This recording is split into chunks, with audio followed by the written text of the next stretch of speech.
Namaste. So today's reflection, we speak a little bit about the goal of integral yoga.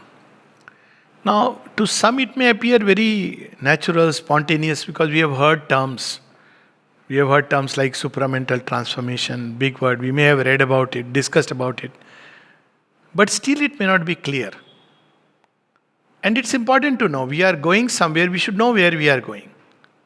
Now, first thing important is to understand that in the spirit of Sanatan Dharma, which is the basis on which this new creation is being built, because that is Sanatan, you can't remove that.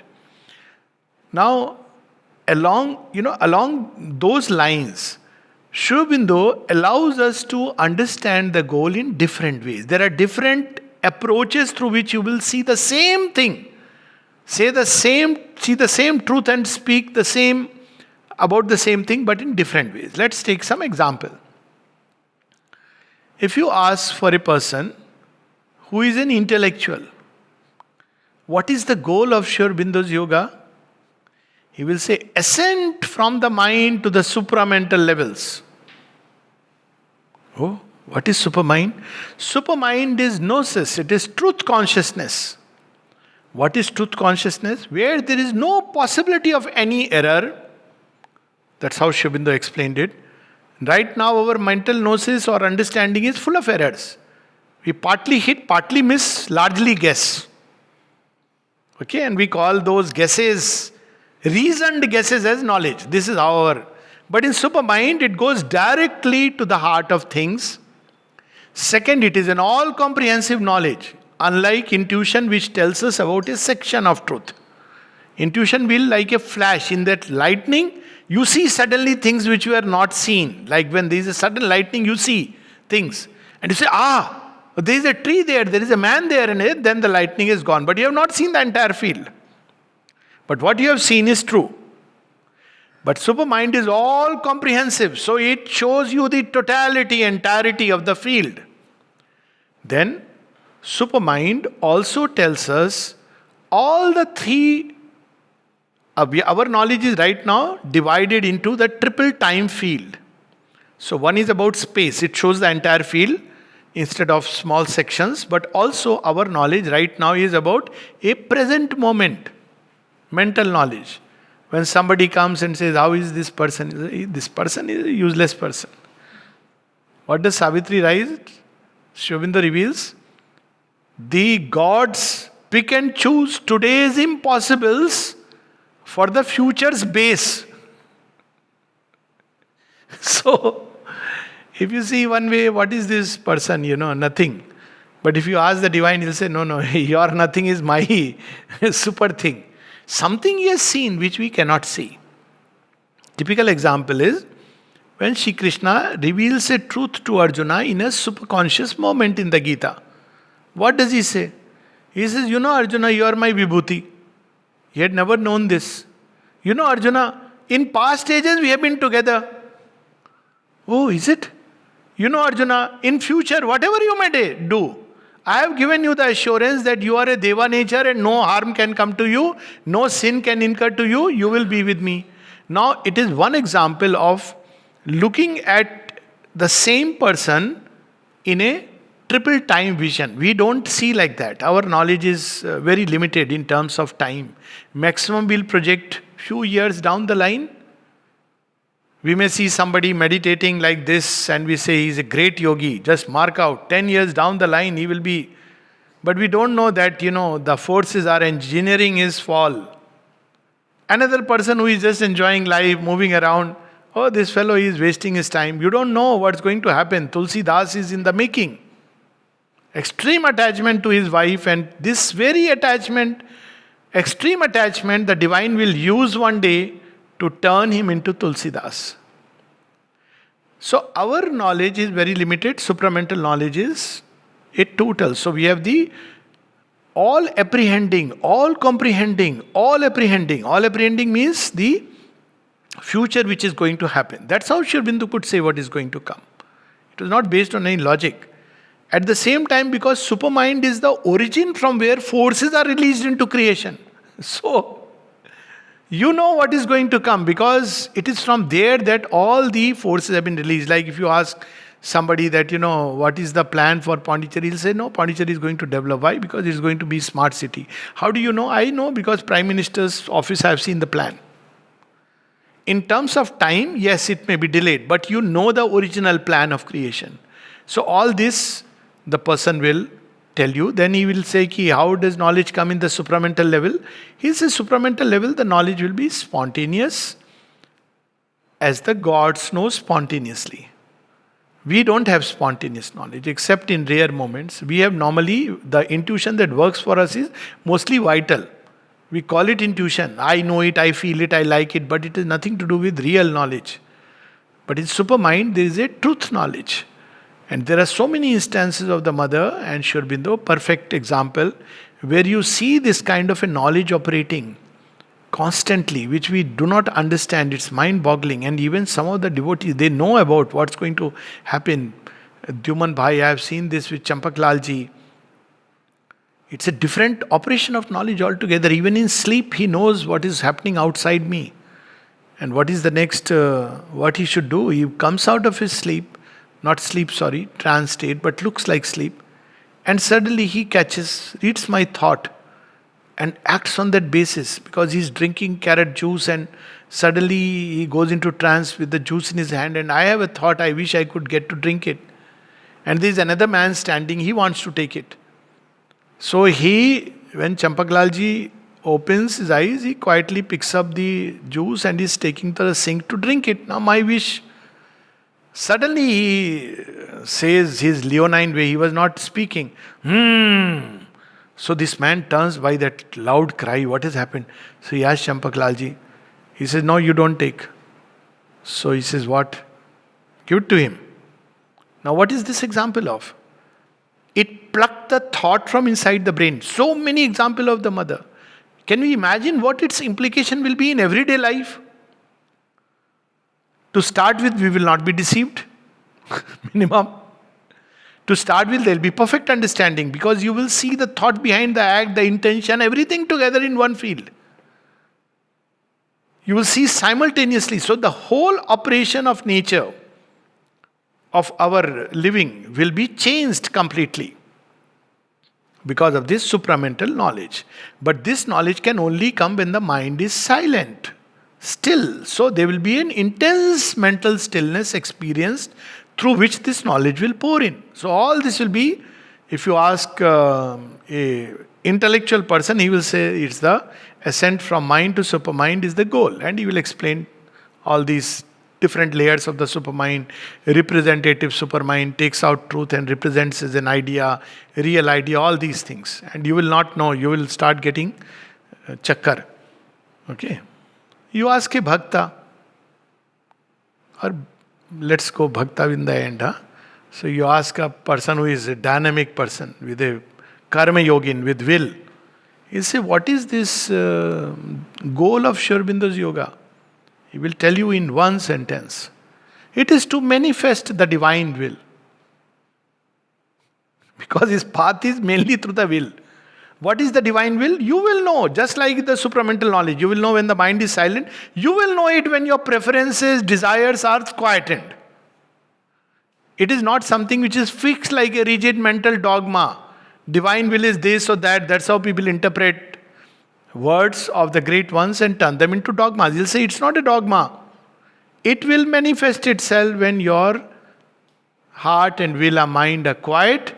Then whatever you need to do at that point of time, this will come spontaneously as the thing to be done and the way to do it. Imagine what it means. So if the first thing means practical omniscience, this means practical omnipotence. You know what is to be done, so it's already decided by the divine. So what is decided by the divine will happen. But what you are doing is practical omnipotence. You are aligned with that will. So there is no problem. And you are acting in perfect freedom. You know the results of what is going to happen. So it's not that you are laboring for a result, but you know that everything will happen what is decided by the divine. So if you ask a Karma Yogin, of course you will know the result, because in the supramental gnosis, will, feeling, if you want to call it love, and knowledge, they are all together. They are not divided. In the human mind, they are divided. You may have the knowledge, but you may not know how to do it, and in the usual sense. But again, in the will, you may have the will, this is the will to be done, but you do not know that what will be the result. But in the supramental state, omnipotence and omniscience are together. Knowledge and will are together. There is no division. What you see and know to be done will be done. They are simultaneous. Right now we have a gap. You may know it to be done, but your will may not help you. So, if you ask a person who is a Karma Yogin, he'll say to manifest the divine will in creation. He's saying the same thing, because the divine will is based on the supramental truth. It is not based on the mental ignorance. What is supermind? Truth consciousness. It is omniscience and omnipotence of the divine. It is through the supermind that the divine is unleashing knowledge and will into creation, where in the mind it starts getting divided, and in the atoms it is lost. That's what it is. So you ask a bhakta, sir, what is the goal of the yoga? He'll say to live in the divine, to live for the divine, to live by the divine. But sir, supermind, yes, that's what it means. You see, when mother was told about Sri Aurobindo's experience in Alipur jail of Narayana, what did she say? She said, it is the supramental oneness. But mother, he used the word Narayana. Yes, because of the Indian background, he has used the word Narayana. It doesn't matter, it's not so important. Whether you use the word Vasudev or whether you use the word Narayana, it is the one who is everywhere. So, if you ask a bhakta, he will say it is to live for the divine. Because supermind is not for him just an impersonal state. Intellectual mind cannot conceive anything intensely personal. It enters into the impersonal, and that's how it is. So he'll talk about planes of consciousness, rays, and all these things. But for a bhakta, he comes as the being. For the worker, he comes as the master of works. This is the difference, angle of vision. So a bhakta will say to live in the divine, to live for the divine, to live by the divine is the same thing. You will see all these definitions. And Sri Aurobindo will caution us to become a superman or a yogi is not the object here. Why? Because that is to, if you say I want to become a yogi, it's a ego, very frankly. So if you say the goal is I'll become a yogi, as if yogi is some kind of, museum specimen. What is meant by a yogi? That also he explains. Basically, what is yoga? And with that we can now enter with this little background, that we will see different people will speak the same thing. Sri Aurobindo himself, at some places to different people, he has spoken it differently. Somebody has said supramental evolution, supramental transformation, ascent, descent, he has spoken all that. Someone else he has said to live in the divine for the divine. Someone else he has said we are here to manifest the divine will with perfection, depending on the angle of vision. But then we come straight to yoga. What is yoga? It is integral yoga, goal of integral yoga. So what is yoga? Yoga means to unite. What is to be united and what is parted? So we are leading Adha Adhura life. So, according to the spiritual understanding and spiritual truth, I am using the word according to, it is something which can be experienced. There is the original truth, which is in the upper half, upper hemisphere. Upper hemisphere where everything, the original plan is there. Let's put it like that. So you have there 4 planes. The supermind, Ananda, consciousness and truth. The 4 planes where truth is known and that original plan is based on oneness. So everything there which is in the original plan is perfect harmony, perfect love, perfect. Their love is a thrilled identity. So right now here love is somebody else whom I love. There what is the experience of love? He's myself. But for the sake of joy of love you have a little difference. Okay, like just imagine. You are same essentially, but for the joy of love you want to create a kind of difference which is actually no real difference. Like the Bhakta and Bhagwan. So that is the kind of love there. But oneness is never lost. So there is no problem, sir. What is your surname, your caste, creed, color? Then I will associate what is your language, your custom. Imagine what a big change it means. Life based on oneness, not just between the beings, between forces, nature. Imagine what it means, life based on oneness. You are going on a journey and suddenly you see that there is a big storm coming. Now, when your life is based on oneness, you are not trembling what is going to happen, what may happen. A storm is coming. You are one with the being of the storm. And if it is the will that the storm must come, you will not interfere, but you will take the delight of the storm. And if the will is that it should not come, it's an adverse entity which is coming to devastate, then you will nothing but smile. Just by your presence it cannot come. Why? Because you are now bringing another law into the law of division. A great devastation was going to come, but because you are living in that oneness, I mean, of course, one person may not always be able to counter a lot of catastrophe, but still, by the very fact that you are living in oneness and you are upon earth, you will avert a lot of unavoidable disaster which is engineered by the children of darkness and division, the Daityas. Why? Because you are in oneness. Now, what is happening when a human being is living in oneness? He is bringing into existence another law. He doesn't have to speak a word. He doesn't have to lift a finger. He doesn't have to sit and say, oh, storm is coming. I'll do a mantra which will ward off the storm. Nothing. He'll just sit and be in that state of oneness. Nothing he has to do. And because he's in the state of oneness, if the storm is an action of the adverse forces, his mere presence will keep it away from that whole zone. Mother has given this example, that if you are going in a bus, that's why she was very particular with whom you are going, where you are going. Not because she was, like a divine mother, because she knew my children are so ignorant.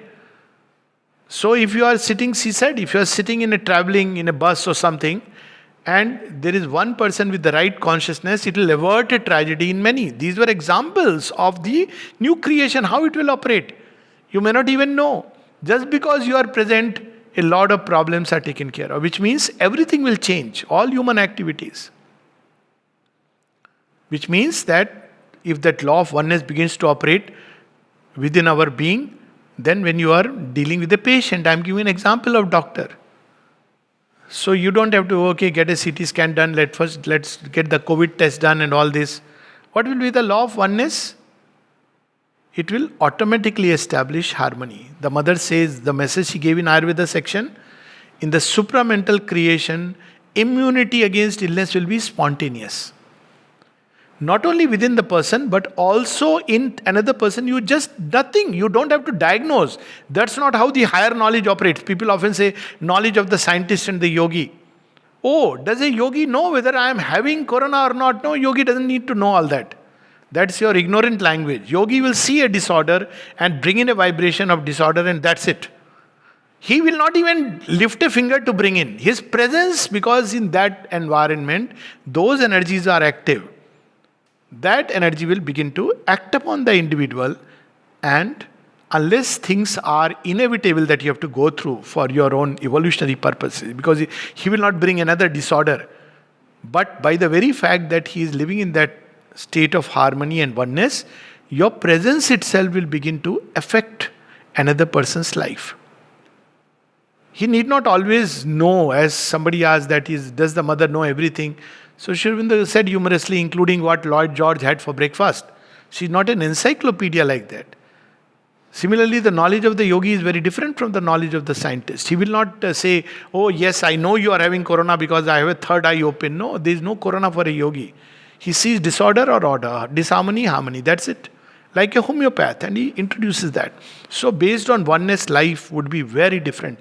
And I'm just imagine a lawyer who is living in oneness.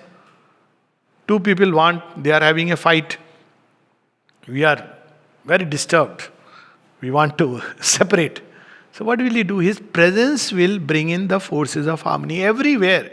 The higher harmony based on truth. And nothing, it's not a mental harmony, it's the vibration of harmony which will automatically bring the change. So this is the higher sphere, and the gods act like that. the greater gods. But here what we find, the lower hemisphere, all those things, all the professions that you find here are represented in the divine. It's very interesting.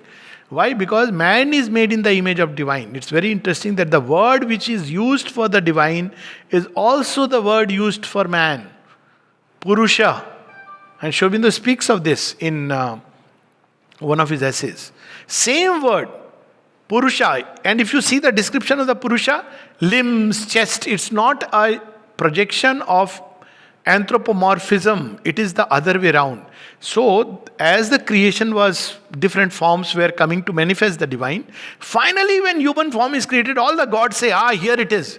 This is what we are looking for. Why? Because this is what they sacrificed in the beginning.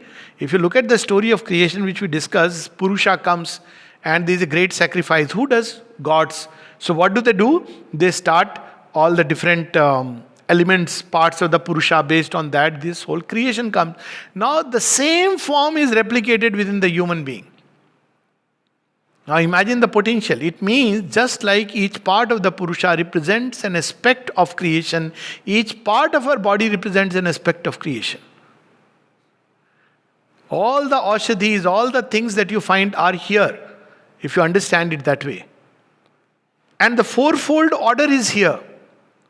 It's an amazing, way of looking at. But man is still ignorant about it. His form has been made like the Purusha. So he is meant to become one with the Purusha. Because in man, that is why conscious yoga starts. Because at least now there is a form which will support the yoga.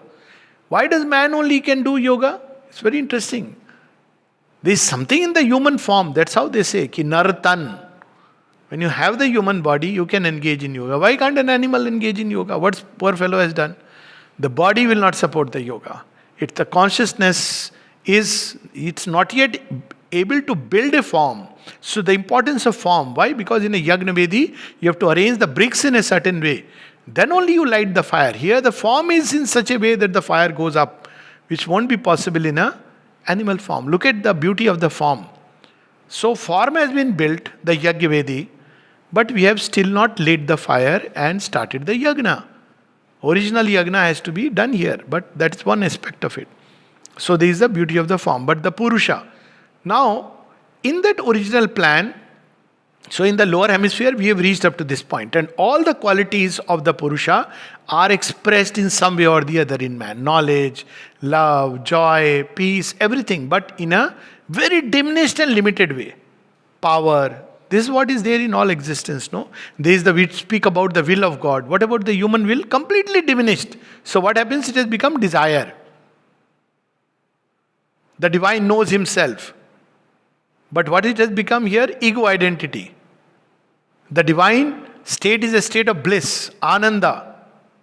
What it has become here? Seeking after pleasure and its result pain. The divine is all love. What it has become here? A love which is striving and struggling to possess and turns into hate and jealousy and everything else. Same thing, but it is here distorted, diminished, completely changed. Now we have to recover that state. So yoga means living a full life. So right now, our knowledge, our will, our love, they are all limited existence. This limited existence is because of a limited self-identity. So first we have to correct the identity. If you don't correct at the center, you can't get it. If one believes I am an asura who wants to rule the kingdom of heaven and become a great man, and I want limitless infinity, it will not happen. First the identity should be changed. Become a deva type. That is how the yoga logic is. That first discover the child within, your true identity. Then all else will be added. It can't be that, oh very good, supramental I can gain. If you want to gain, nothing you will gain. Because this is how it works. See, asuras do great tapasya. But there is a limit beyond which they cannot go. They will never enter infinity and eternity. But if you change the identity to a child of the Divine Mother, then spontaneously you are infinite and eternal. You discover it. You keep it in the background. You play with finiteness. But your true identity is infinity, which means you know you are immortal. There is no fear. When you know you are immortal, why would you fear of what? Whether it's corona or heart or anything, you will not be afraid at all because you have discovered your immortality. So, yoga is union with the divine. Now, in divine, we have these two aspects. One is the divine as a vast, impersonal, stable basis behind all things. It's called Brahman. And the experience of Brahman is a stillness, absolute, incommunicable. That's it. But the divine has another aspect which is ignored by traditional Vedantin. Tantrics got a glimpse of it, but halfway through. They again use that glimpse to launch back into that Brahman. And that is called Shakti. All creation comes from Shakti. So Brahman experiences peace and stillness. Shakti is creative. So it is Ananda and creation. That's it. Creativity and Ananda. That's the Shakti aspect. And she is power. That's how she will create. And she is knowledge. She has the knowledge and the power. Whereas Purusha is silent, inactive, peace, background. So up till now, it was within us also there is the Purusha and Prakriti. Just as there is in the highest Purusha is the Ishvara. Here we have diminished Purusha, Chinna Purusha. He has become not that, he has become subject to Prakriti. There the Ishvara is master of Shakti. He is the Lord. Even though Shakti does everything, but she does at the command of the Ishvara. That is why it is said, what is the perfect relation between the two? The mother put it so beautifully. Without him, I exist not. Without me, he is unmanifest. So as now, because soul is one with that Purusha, it's much easier and it's simple. It's like, that inactive element, witness. So right now it is subject to Prakriti. So the first step that the yogins took was bring out this element, which at least, can identify with that peace and stillness. So it was the easier part. Not so easy, but still it was easy enough to extricate through detachment, equanimity, various processes by one pointed concentration on an idea that I am that. By constant reminder, you eventually take out this soul from ignorance. It was tied to Prakriti, now it is no more tied. It knows I am different, this is different. This is the field. And once it discovers that I am actually that, this is the image. So it can go become one with that. So that was traditional yoga where half the yoga is done. Where the Purusha becomes one with the Brahman consciousness. This one part. What about Prakriti? Now here Sri Aurobindo says in an integral yoga there is an integral union with the divine. Why leave behind Prakriti? She has also come from Shakti. This was what was missing in the entire metaphysical thought, at least the way we have understood. Prakriti, then there is Brahman. This people knew. And who stands between Maya? But Sri Aurobindo says there is something beyond Maya, just as beyond Brahman, as the Gita also puts, this is the Purushottama. Similarly, beyond Maya, there is the Shakti. And this nature has come from there. So even this nature can be upgraded and become one with the divine Shakti and act on the basis of a secret oneness which is within it. Because it has come from there. So liberating the Purusha from Prakriti is one step and becoming one with that Purusha who is inactive, which means you are always in a state of inner peace, regardless of anything. It's a wonderful achievement. It's good. But what about Prakriti? So in traditional yoga they said, well, nothing can be done. You are inwardly free. Prakriti will continue doing its job. How? Based on its past momentum. But it will become slower. Slowly it will drop off. But here, as Sri Aurobindo says in Savitri, here to fulfill himself was God's desire. That divine, he has created all these miniature forms so that he can completely, we all become that miniature Ishvara and Shakti within ourselves. So nature also being upgraded. Nature becoming one with the divine Shakti. Which means we become intensely creative, not what we call today's creative. And that creation is an expression of Ananda. What does it mean in practical terms? I have given some examples in what is the relation of a mother and a child. How will children be born? That's something somebody asked Sri Aurobindo. He says, no, not in this. Everything now is so messy and complicated. Messy, literally. Two people will meet, they'll get married, then they will have, whatever, and then they will have a baby with 9 months womb. No, not needed. We have hints in our previous stories. Story is where beings have been created without the intervention of the sexual impulse. One story is of that Nar Narayan. They are meditating, and Indra says, let me, find out their tapasya, where it has reached. So he is scared. Indra of the Puranas, insecure. So he sends one of the Apsaras. So he is Tilotama, the most beautiful Apsara. So she comes and dances. So they watch. After some time they say, is it over? Yes. Indra has sent me as gift to you. He says, okay, fine, wait, hold on. So Narayan strokes his thigh and brings out Urvashi. He says, I'll create a more beautiful maiden. Please take it as gift to Indra. Now, what does this story mean? This story means that all those energies which otherwise are projected in desire forms are contained within. And that's a very powerful story. You can create beings. There are stories in Mother's, one story which she testifies that she had actually converted this being who is called as Satan and given a form. 6 months that form remained in the subtle physical. But she says that it could not endure because it didn't enter into the physical body. That was the problem. It couldn't be tied. That is the last step. So you can create forms. There are examples of, Ishadi, where actually 2 forms of gods came, and later on she asked, were they gods? Who have you sent? Who came like human beings, helped me and vanished? So Mother said, how does it matter to you whether they were gods or... You cried for help and I sent you them. I've shared my story about that agarbatti. How somebody comes. So actually you can create form. We have a very complicated process. The first hint of cloning is already there. Out of human body, you can create a new body. So now these impulses come in women. They don't want to be mother in the way it used to be.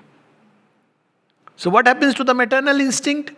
It will be like this. You can create. You have stories, where Parvati, she wants to have the maternal instinct inside her. And Shiva is a Mahayogi. So what does she do? She says, okay, I don't need you. So she creates Ganesha out of herself. That story. And he's such a dear child of the Divine Mother. And so cute, so endearing. Everybody would want Ganesha as a child, minus the elephant, this thing. Even that they won't mind. He's so cute. Adorable, isn't it? One of the cutest characters, godlike characters in Indian mythology is Ganesha. And the paradox is, if you see the physical form, it is different, but he is very cute. Another one is baby Krishna. So you will create out of your being when you want to experience Vatsalya. And you will experience it, but in a very different way, because there are no fears. This may happen, that may happen. I have to send to school, forms, all that is gone. Why? Because this being you have created will have all the possibilities of directly growing, like that story of Pradyumna, suddenly growing, passing through all the stages. Must have read all these stories are hints. So you have created a being. Now this being is a child. You experience all the bonds of motherhood and everything. And then you set him free. What will he play with? He will say, I am just going to visit Mars and just set things right there. Ozone layer is getting disrupted in the earth. Mom, I'll go and set it right. Okay, child, go. That's the kind of game he will play. What cricket, football will be all left behind. What will these children compete with? Who will go first to sun and come back? And they are not imaginations. They are reality. Sri Aurobindo describes in the Glory and the Fall of Life. These children of, in that higher worlds of life, what were they doing? They were speeding through the stars. Let's see who will come back. We have such story. Now most people will pass them as fantastic because human mind, again. But what does Sri Aurobindo say? Earth's winged chimeras are truths, steeds in heaven. The impossible is the sign of things to be. So this is one example I am giving. Medical example I have given. Lawyers example I have given. Engineers. Now look at the complicated way. Does it mean they will not create buildings? Why no? Why won't they? They will enjoy in a manifold way. I am giving example of some human activities. How they will create buildings? They will not create crammed up spaces with all those. They will make, you have seen Touch of Auroville. those buildings must express the sense of infinity and eternity. Maybe some of them may say, well, I experience this whole nature as my house. So, but you need a roof or something. Okay, fine. Very naturally they will build things. But they will be creative. Not like they have to use chop trees and build by bricks. They'll find new means, new technology, which we don't even know. What about flying? Mother has said, the new being, he will have a body which is luminous, not subject to diseases. Plastic, it will be free of karma, and it can, one of the attributes will be, it can fly. So, problem solved.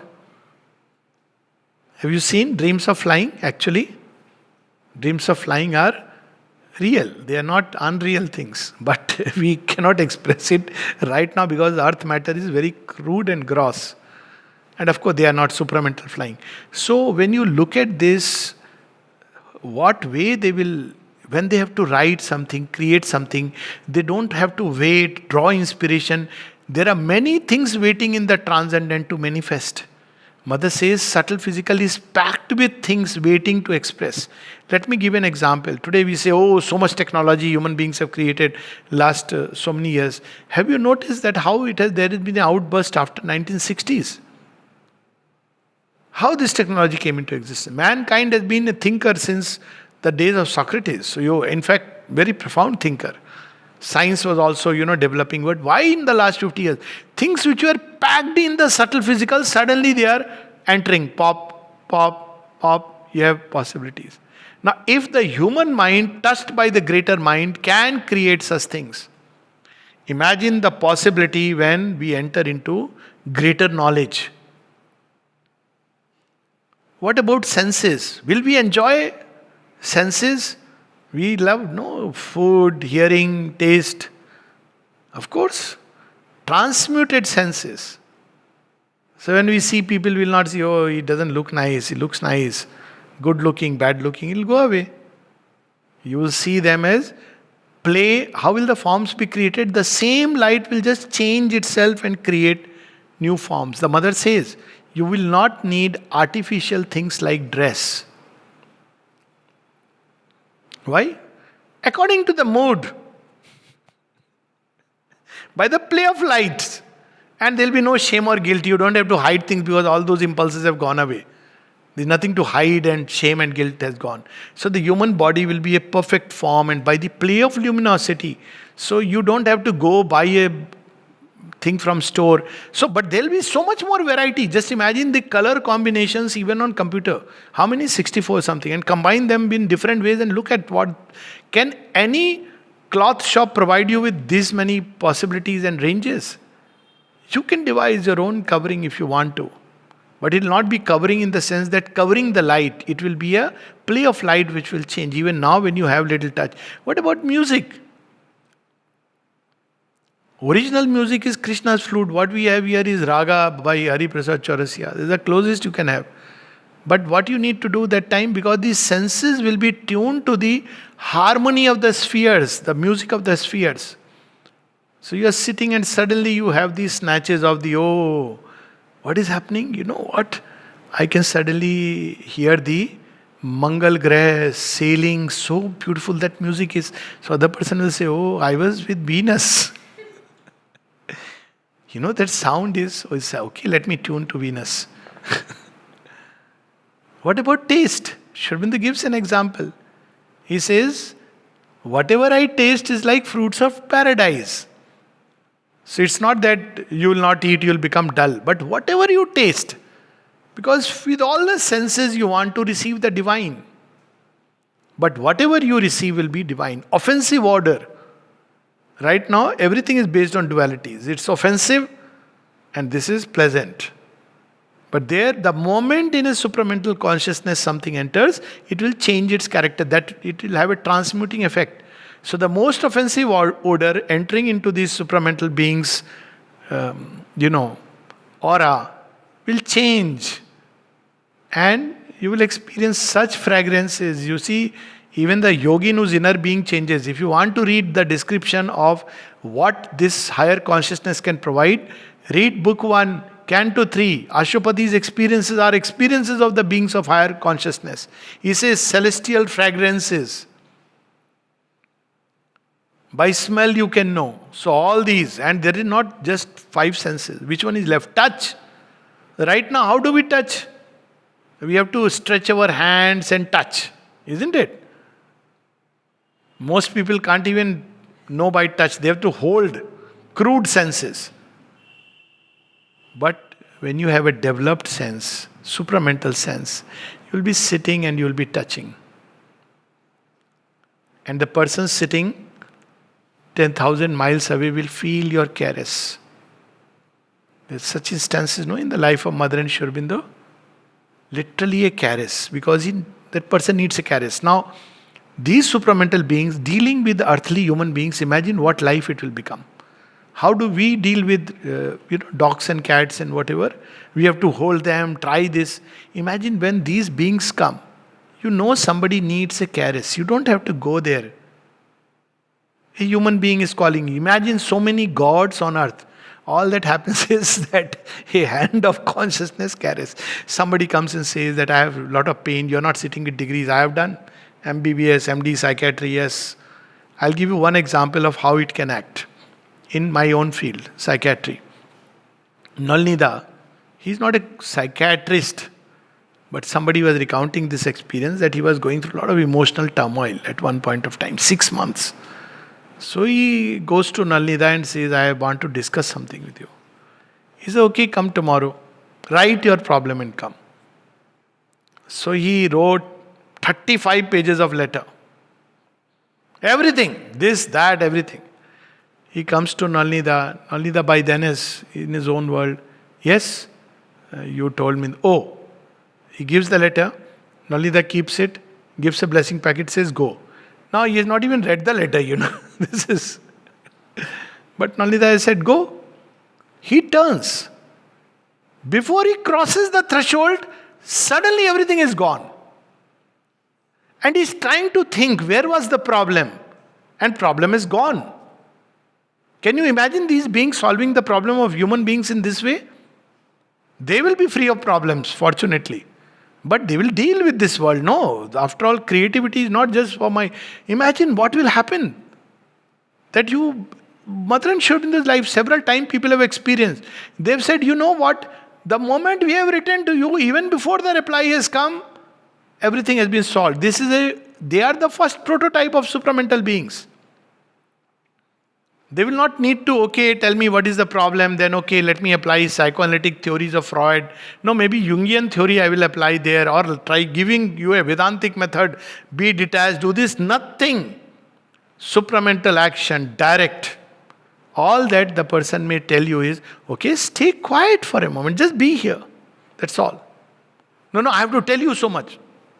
Yes, I know. Sit. And after a few minutes, go. Imagine what the world will become. So all these and many more things, then we can imagine a constant state of Ananda changing itself. You see, Ananda is not a monotone. People think, Ananda, there is an Ananda when you hear a rapturous music, there is an Ananda when you dance, Ananda when you taste something, all kinds of, of course not Ananda, but turned into pleasure and joy and whatever. But imagine Ananda in different ways. The play of the divine in different ways you are. Just imagine how many-fold Ananda will become. And based on truth. So there is no risk of, like we have pleasure and then we have pain. Because pain comes as a corrective. But when there is a constant state of inner bliss, playing with the world in many ways, everything becomes a welcome. Why? Because it has the divine within it. And when it comes into that atmosphere, it automatically changes. It doesn't matter. Once,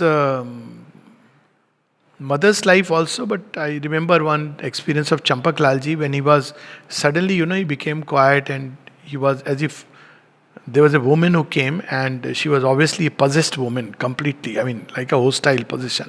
And they both looked into each other's eyes. After some time, she went away. And then Champak Lalji sat quiet because he had to recollect those energies, which had gone into it. And then there is an example where mother's example, yes, now I remember, where she says, I think Dyuman Bhai, he asked her, but I may be wrong in this, but the story I remember correctly. The details may be this thing that mother, suddenly you had gone into trance. What had happened? Oh, that Asura had come and I was speaking to him. Why not? They are also, she says, they are also my children. So it's a different world altogether. It's all gone. Everything that comes is transmuted by that touch. Yes, it will depend upon the receptivity of that. Those conditions will be there. Openness, receptivity. Don't expect that everybody will change overnight. Just like we don't change overnight by coming in contact with Sri Aurobindo and the mother. They can change us in a moment, provided there is a receptivity, openness, integral sincerity. So all this right down to the outer consciousness, and of course finally he says even the very body will change. What it means, every contact will give you a different kind of bliss. Your cells, there is no question of illness, degeneration, death, finally immortality of the body. But whenever, it doesn't mean one will continue in the body for indefinite period of time. Whenever you want to leave, you will say, okay, fine, I want to change. But you don't go through the process of death and rebirth. So what do you go through? Consciously. And then you create a new body and you enter into it. Again, example in mother's life. Somebody who had died and mother asked him, don't worry. Actually, he died because he had not listened. He went out of the body during anesthesia and he was declared dead. Body was burnt and everything. He said, don't worry, you be in my consciousness. I'll make a body for you. After 2 years, when a body was being formed in the womb, the mother worked upon it, and when it was ready, said, okay, now you can go. And sometimes she would communicate to a person that, look here, you be here, don't worry. Be there in 1 year time, I will give you a new body. Now imagine, they are the pioneers of the supramental prototype. Imagine when an average human being is like that. Not average means the supramental race will be like that. When a human being dies, so much this thing, oh, I died, don't worry. You want to see the soul? Come, see the soul. And so much pain, suffering will just be wiped away. All this from earth. Now, this is what the new creation will be. This is just a glimpse. No more that strife, quarrel, negativity, negative, positive, hate, jealousy, fear. All sweetness, beauty, delight, love, beatitude, wisdom, truth. Without error. Peace, infinity, eternity, timelessness, the body itself sharing all these qualities, immortality. Now, don't we want it? I don't know why people won't want it. Because, or we prefer this life of, I don't know, as Dilip Kumar Roy said, a rich, egoistic life. He said, yes, but you have many sides of your personality. Do you really think you can be happy with this life? All of us dream of perfection. Perfection means every aspect of human consciousness, every little quality arrives at its absolute, which is, you see the original replica in the divine. Love becomes divine love. Human love becomes divine love. Human happiness and sorrow becomes divine bliss. Human state of rest becomes divine peace. Human knowledge becomes divine truth. Human power limited becomes divine omnipotence. All these things. At the same time, all in a perfect harmony. So perfection involves two things.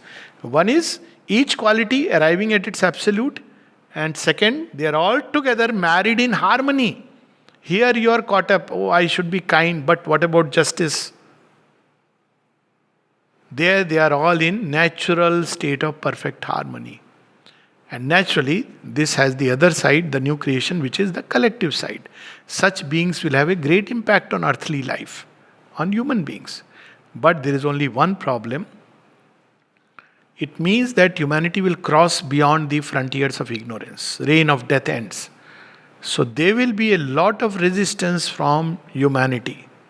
There is a section of ignorant humanity which will literally attack.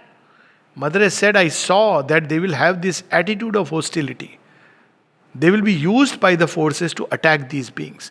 And therefore, she says, one of the first thing I wanted to give to the supramental beings is the power of protection. Just like human beings in a jungle, no? So it will be human jungle in which supramental beings have come. So they must be given a power of protection, because otherwise they will face the ill will, attack. Because human beings, whatever they cannot, resistances of various kinds, calumny, all these, like Mother and Shri Aurobindo, what they faced, even attacks on the ashram.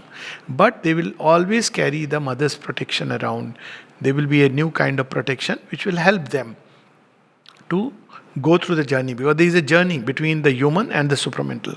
There are beings who are being selected. What is happening during this Corona Kal is there are beings who are being selected for that. Massive changes are taking place. People are being picked, literally thrown out of their gears into that choose. They are being compelled to open the inner door and ascend. Others who don't will collapse. So it is up to us what we want to choose. This story of human drama has reached its acme. It is going to enter into a closed chapter, but it will be followed by the new chapter, the story of the new creation. It is up to us whether we want to belong to this side of the history, wrong side of history, or the new creation which is going to come up. Let me read just a few lines of Savitri. It's an endless topic, and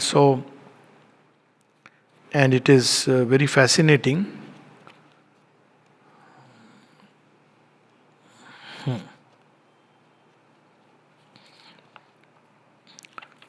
So I had 3-4 books, but whatever has come. So this is from book 3, Canto 3, The House of the Spirit and the New Creation. It's a long passage, but just I'll read out some lines from here and there.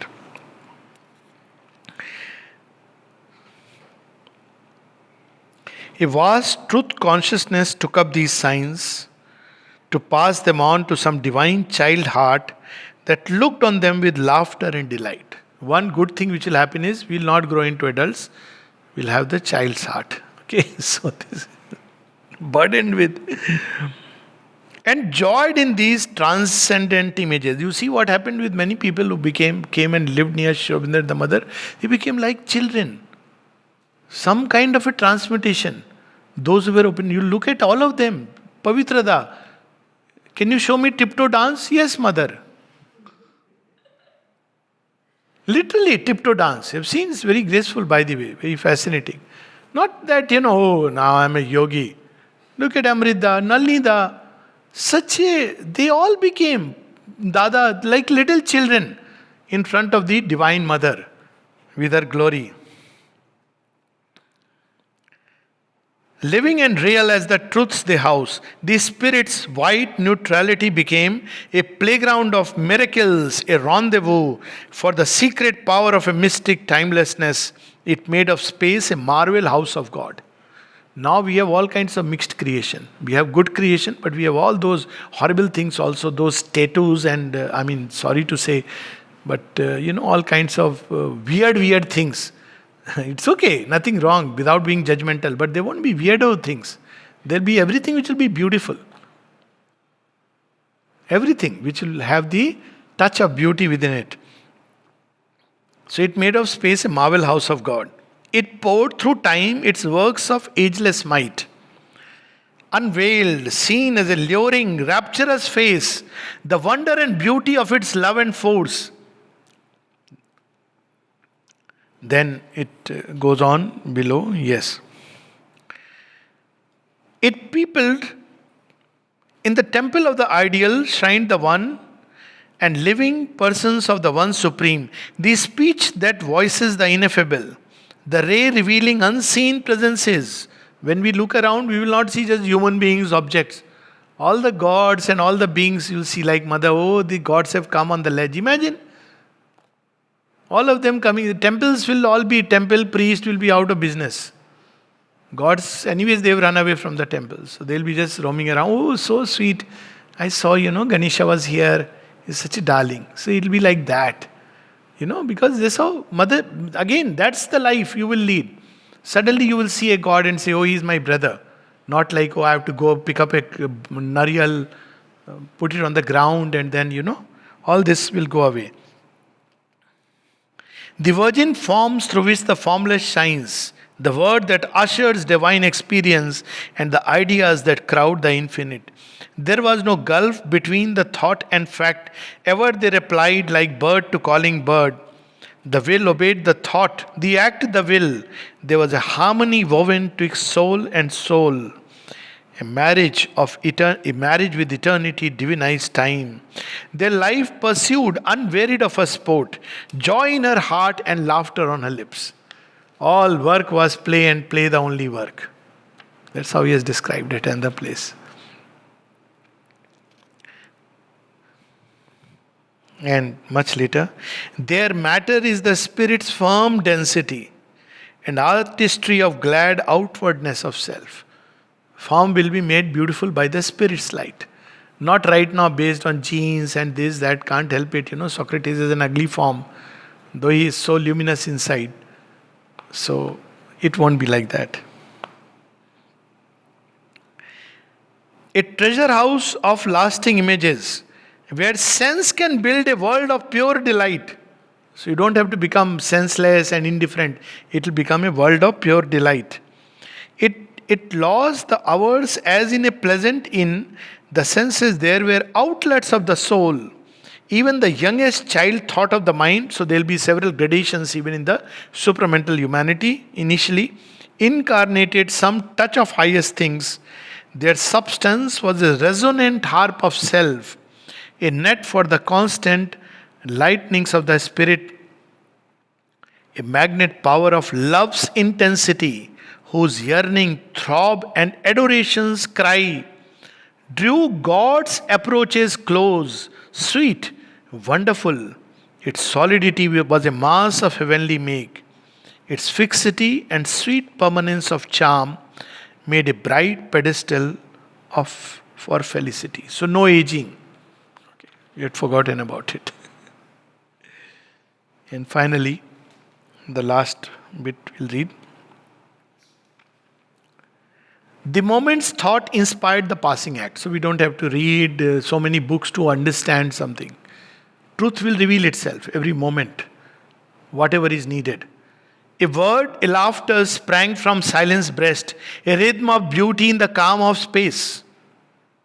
So they'll not create in crude ways. You have the hand, you want to create something beautiful, you just make an image like this.